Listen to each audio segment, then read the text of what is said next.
नमस्कार मित्रों, मैं कमलेश कुमार आप सभी का संस्कृत साहित्य चैनल में स्वागत अभिनंदन करता हूं। अभी जो क्रम चल रहा है वो काव्य के भेदों पर चर्चा हो रही है। अभी जो हम काव्य के भेदों की जो चर्चा कर रहे हैं आचार्य वामन के मत में करेंगे। आचार्य वामन अपने काव्यालंकार सूत्र ग्रंथ में कहते हैं कि काव्यम गद्यम तो पद्यं च, वह काव्य कितने प्रकार का होता है? दो प्रकार का होता है। कौन सा? गद्य और पद्य के भेद से। फिर कह रहे हैं वो गद्य क्या है? तो बोले गद्यम वृत्तिगंधि चूर्ण मुत्कलिका प्रायंच। बोले हैं कि बोले वह गद्य जो छंद गण समूह रहित होता है, जिसमें ताल छंद लय जिसमें होता है, जिसमें नहीं होता है, अर्थात इसे पहले कहा गया अपादः पद संतानो, वह गद्य कहलाता है। तो उसी प्रकार से बोला गद्य कितने प्रकार का होता है? वृत्तगंधि चूर्णम उत्कलिका प्रायंच। यह गद्य कितने प्रकार का होता है? तीन प्रकार का होता है। पद्यम भागवत वृत्तिगंध वृत्तिगंधि, जिस गद्य में कुछ भाग श्लोकों की तरह मिल जाए, जैसे शिवराज विजय में कई भाग अथवा स्थल ऐसे देखे जाते हैं जहां पर कुछ पद्यों की छाया प्राप्त होती है, तो वो उस भाग को क्या बोलते हैं? वृत्तिगंधि गद्य कहते हैं। फिर कह रहे हैं अनाविद्ध ललित पदम चूर्णम, जो अनविद्ध हो, कोमल हो, ऐसे सुंदर पद योजना क्या कहलाती है? उससे युक्त रचना क्या कहलाती है? चूर्ण गद्य काव्य कहलाती है। फिर कह रहे हैं विपरीतम उत्कलिका प्रायम, अर्थात विपरीत। किसका विपरीत? तो बोले तद विपरीतम, जो ये है चूर्णम का, अर्थात यहाँ क्या है? अनाविद्ध है तो यहाँ विद्ध हो जाएगा, और यहाँ ललित है तो यहाँ क्लिष्ट हो जाएगा। अर्थात ऐसे वर्ण जहां पर क्लिष्ट वर्ण रचना हो, अधिक समासों का प्रयोग हो, वो जो रचना है उसको क्या बोलते हैं? उत्कलिका प्राय कहते हैं। फिर कह रहे हैं पद्यम अनेक भेदम, जो यहाँ पद्य बताया उसके बहुत भेद होते हैं। जैसे समवृत, जिसके चारों चरण समान होते हैं, उसको क्या बोलते हैं? समवृत कहते हैं। अब उसमें चाहे आप शिखरणी ले लीजिए, चाहे मंदाक्रांता ले लीजिए, कोई भी ऐसे पद्य। दूसरा अर्ध संवृत, जिसके प्रथम और द्वितीय चरण और द्वितीय चतुर्थ चरण क्या होते हैं? समान होते हैं। ऐसे पद्य को क्या बोलते हैं? अर्ध संवृत। जैसे पुष्पिताग्रा। आगे देखिए विषमवृत, जिसके चारों चरण अलग अलग हों, वो क्या कहलाएगा? विषमवृत। जैसे आर्या इत्यादि। फिर आगे कह रहे हैं तन्निबद्धम निबद्धं च।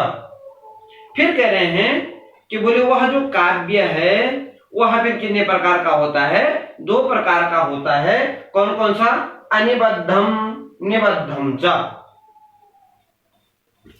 वह जो काव्य देखिए यहां तन्निबद्धम और निबद्धं च, वह निबद्ध और अनिबद्ध, अर्थात जो क्रमबद्ध है वो तो निबद्ध काव्य है, और क्या जो अनिबद्ध है, जो जिसका क्रम क्या है?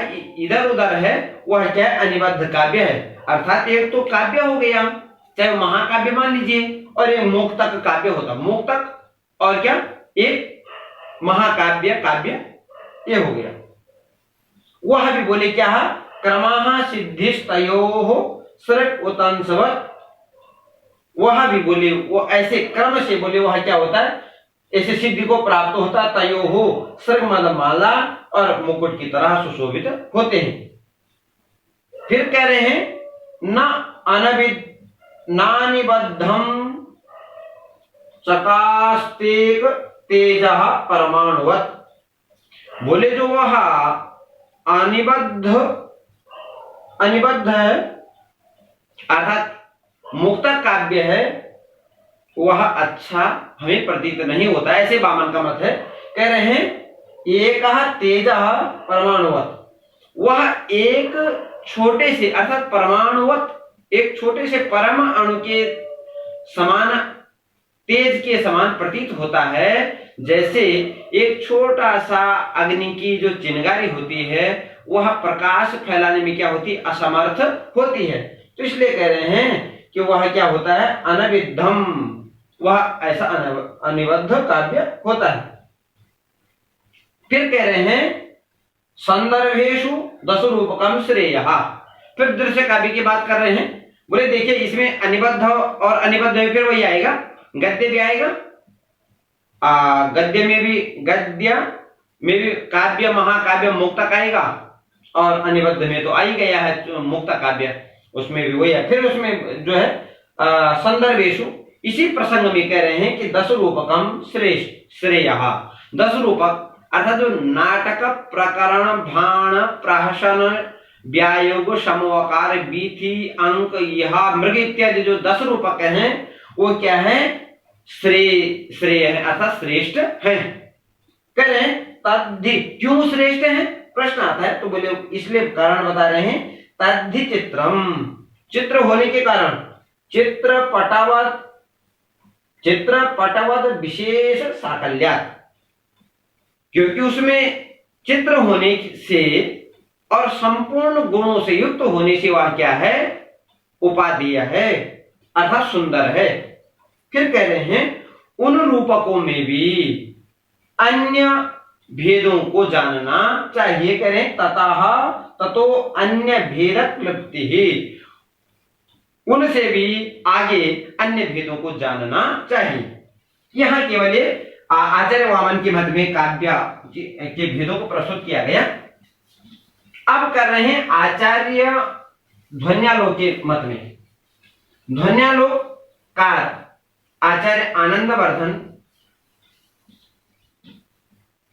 ने ध्वनि के भेदों को स्वीकार किया है, जैसे आचार्य मम्मटादि ने किया है। कहते हैं कि वो कहते हैं देखिए सामान्य से देखें, एक तो है उत्तम काव्य, उनका उत्तम काव्य, दूसरा है मध्यम काव्य, मध्यम काव्य, और तीसरा है अधम चित्र काव्य। ये देखिए ये उनके अनुसार कितने भेद हैं इसके, क्योंकि ध्वनि में जाएंगे तो वहां बहुत सारे समास विधि से बताना पड़ रहा है, इसलिए फिर उत्तम काव्य जो है वो क्या है ध्वनि काव्य है, ये ध्वनि काव्य है, इसी को ध्वनि काव्य बोलते हैं। मध्यम ये भी ध्वनि का ही भेद है, परंतु इसको बोलते हैं गुणीभूत बोलते हैं, इसको क्या बोलते हैं गुणीभूत ध्वनि काव्य कहते हैं। और ये जो है अधम काव्य है, ये क्या है अधम काव्य, शब्द चित्रम जैसे उन्होंने वहां कहा। अब जो ध्वनि काव्य है सबसे जो उत्तम काव्य है उसके भी 3 भेद हो जाते हैं। सबसे पहला होता है रस ध्वनि, रस ध्वनि, फिर दूसरा होता है अलंकार ध्वनि, अलंकार ध्वनि, और तीसरा होता है वस्तु ध्वनि। ऐसे करके इसके भेद हो जाएंगे। यदि आगे उसमें जाते हैं ध्वनि के भेदों में, तो ध्वनि के 2 भेद आचार्य आनंदवर्धन के द्वारा बताया गया है। पहला है लक्षणामूला, संक्षेप में देख लीजिए, लक्षणामूला और अभिधामूला। सबसे पहले लक्षणामूला, जिसको क्या बोलते हैं अविवक्षित वाच्य ध्वनि। इसके 2 भेद हो जाते हैं, कौन से अर्थांतर संक्रमित और अत्यंत तिरस्कृत, किसके लक्षणामूला की।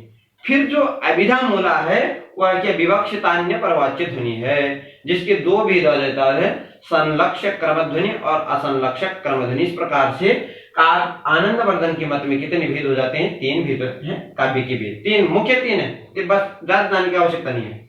आगे कह रहे हैं, आगे राजशेखर के मत को प्रस्तुत कर रहे हैं। वो क्या करते हैं देखिए, वो काव्य के दो भेद स्वीकार करते हैं। राजशेखर क्या कर रहे हैं, राजशेखर के मत को देखिए, कभी कभी परीक्षा में आ जाता है, इसलिए इसके सबके मत को प्रस्तुत कर रहे हैं। राजशेखर क्या करते हैं, दो प्रकार के काव्य स्वीकार करते हैं, एक है उनका शास्त्र और दूसरा है काव्य।